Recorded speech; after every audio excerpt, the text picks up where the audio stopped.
Hello guys and welcome to my channel. In this session, I will talk about integration process and elaborate the essential activities of this process. Let me invite you to this training session and as always, have a good one. The purpose of the integration process is to synthesize a set of system elements into a realized system, for example, product or service, that satisfies system requirements, architecture, and design. Integration consists of progressively assembling the implemented system elements, for example, hardware, software, and operational resources that compose the SOI as defined and verifying the correctness of the static and dynamic aspects of interfaces between the implemented system elements. There is a strong focus on the interfaces to ensure that the intended operation of the system elements and interoperation with other systems is achieved. Any integration constraints are identified and considered during the definition of the requirements, architecture, and design. The interaction of the integration process with the system definition processes, that is, system requirements definition, architecture definition, and design definition, early in the development is essential for avoiding integration issues during the system realization. The integration process works closely with the verification and validation or VMV processes. This process is iterated with the VMV processes as appropriate. As the integration of system elements occurs, the verification process is invoked to check the correct implementation of architectural characteristics and design properties. The validation process may be invoked to check that the individual system elements provide the function intended. The process checks that all boundaries between system elements have been correctly identified and described, including physical, logical, and human system interfaces and interactions, for example, physical, sensory, and cognitive, and that all system element functional, performance, and design requirements and constraints are satisfied. This slide is the IPO diagram for the integration process. The integration process includes the following activities. Prepare for integration. Define critical checkpoints to provide assurance of the correct behavior and operation of interfaces and functions of the system elements. Establish the integration strategy that minimizes integration time, costs, and risks. Define and optimized sequence order of assembly aggregates composed of system elements based on the system architecture definition and on appropriate integration approaches and techniques. Define the configurations of the aggregates to be built and verified depending on sets of parameters. Define the assembly procedures and related enablers. Identify integration constraints on the SOI arising from the integration strategy to be incorporated in the system requirements, architecture, and design. This includes requirements such as accessibility, safety for integrators, and required interconnections for sets of implemented system elements and for enablers. The acquisition of the enablers can be done through various ways such as rental, procurement, development, reuse, and subcontracting. An enabler may be a complete enabling system developed as a separate project from the project of the SOI. Perform integration. Successively integrate system element configurations until the complete system is synthesized. Assemble the verified and validated system elements to form the incremental aggregate using the defined assembly procedures, the related integration enabling systems, and the interface control definitions. Invoke the system VMV processes as needed to check the correct implementation of architectural characteristics and design properties and to check that the individual system elements provide the functions intended. Manage results of integration. Identify and record the results of integration. Maintain bidirectional traceability of the updated integrated system elements with the updated system architecture, design, and system and interface requirements. Maintain the records, including configuration updates, per organizational policy. Record anomalies observed during the integration process, identifying corrective actions or improvements, and resolve them using the quality assurance process. Update the integration strategy and schedule according to the progress of the project. In particular, the order of system elements assembly can be redefined or rescheduled because of unexpected events or unavailability of system elements as planned.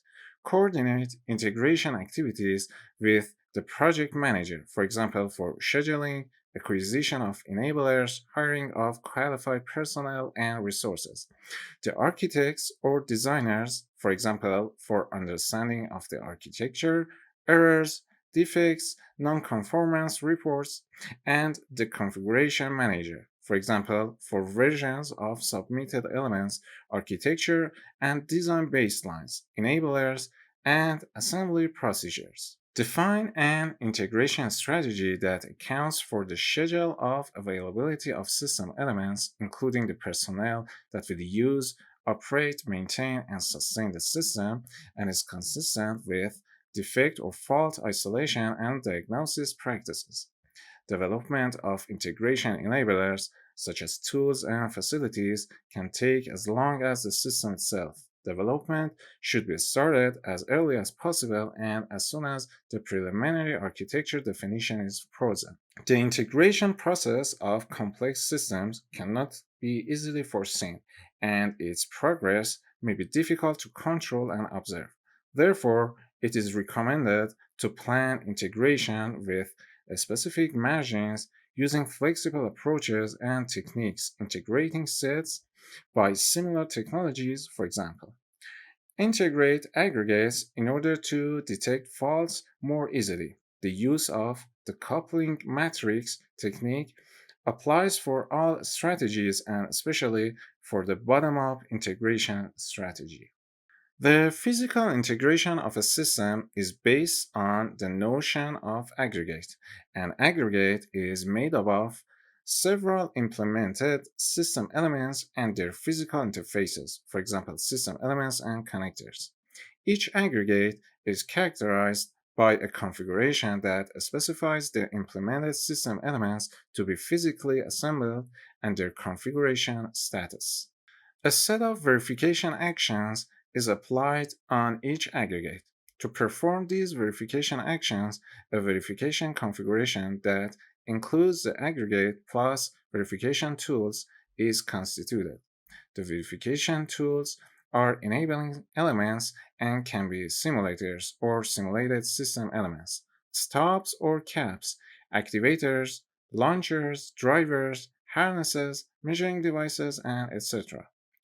According to the V model, the system definition or top down branch is done by successive levels of decomposition. Each level corresponds to physical architecture of systems and system elements. The integration or bottom up branch consists in following the opposite way of composition level by level. On a given level, integration of implemented system elements is done on the basis of the physical architecture using integration techniques or approaches as presented in the next section. The integration of implemented system elements is performed according to a predefined strategy. The strategy relies on the way the architecture of the system has been defined.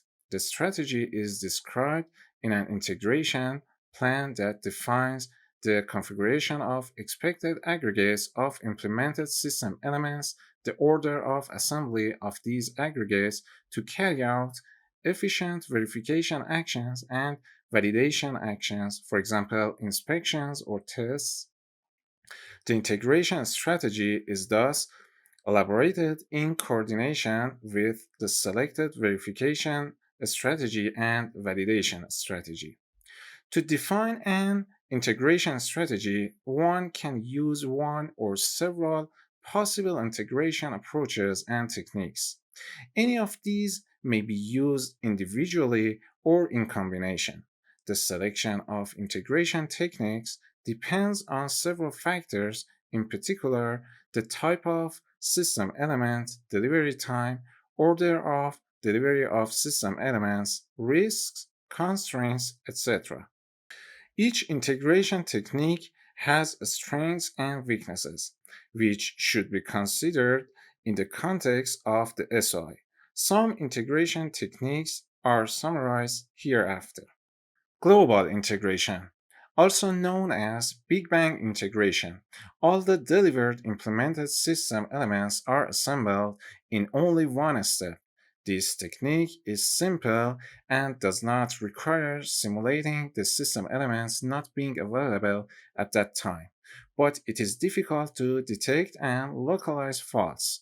Interface faults are detected late. It should be reserved for simple systems with few interactions and few system elements without technological risks. Integration with the stream. The delivered system elements are assembled as they become available. This technique allows starting the integration quickly. It is complex to implement because of the necessity to simulate the system elements not yet available. It is impossible to control the end to end functional chains, so global tests are postponed very late in the schedule. It should be reserved for well known and controlled systems without technological risks. Incremental integration.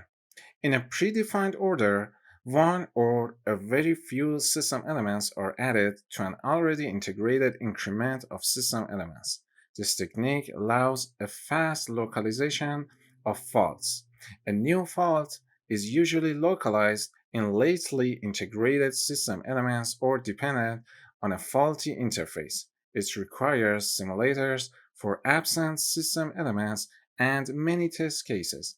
Each system element addition requires the verification of the new configuration and regression testing.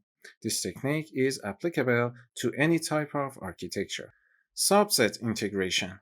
System elements are assembled by subsets. A subset is an aggregate, and then subsets are assembled together. Could be called functional chains integration. This technique saves time due to parallel integration of subsets. Delivery of partial products is possible. It requires less means enablers and fewer test cases than integration by increments. The subsets may be defined during the architecture definition. They may correspond to subsystems or systems as defined in the architecture. Top down integration. System elements or aggregates are integrated in their activation or utilization order. Availability of a skeleton of the system and early detection of architectural faults are possible. Definition of test cases is close to reality. The reuse of test datasets is possible, but many stops or caps need to be created. It is difficult to define test cases of the leaf system elements, I mean the lowest level. This technique is mainly used in intensive software systems. It starts from the system element of higher level, system elements of lower level are added until all leaf system elements are incorporated. Bottom up integration. System elements or aggregates are integrated in the opposite order of their activation or utilization. The definition of test cases is easy. Early detection of faults, usually localized in the leaf system element, is possible. The number of simulators to be used is reduced. An aggregate can be a subsystem, but the test cases shall be redefined for each step. drivers are difficult to define and realize, system elements of lower levels are overtested. This technique does not allow quick detection of the architectural faults.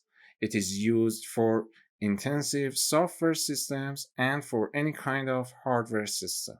Criterion driven integration.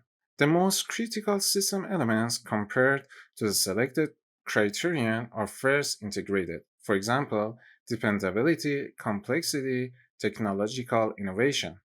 The criteria are generally related to risks. This technique allows testing early and intensively critical system elements. Early verification of architecture and design choices is possible, but the test cases and test datasets are difficult to define. Reorganization of coupling matrices. Coupling matrices are useful for highlighting interfaces during architecture definition as well as during integration. The integration strategy is defined and optimized by reorganizing the coupling matrix in order to group the system elements into aggregates and minimize the number of interfaces to be verified between aggregates. When verifying the interactions between aggregates, the matrix is an aid for fault detection. If by adding a system element to an aggregate an error is detected, the fault can be either related to the system element or to the aggregate or to the interfaces. If the fault is related to the aggregate, it can relate to any system element or any interface between the system elements internal to the aggregate. Usually, the integration strategy is defined as a combination of these approaches and techniques in order to optimize the integration work. The optimization takes into account the realization time of the system elements, their delivery scheduled order, their level of complexity, the technical risks, the availability of assembly tools, cost, deadlines, a specific personnel capability, etc.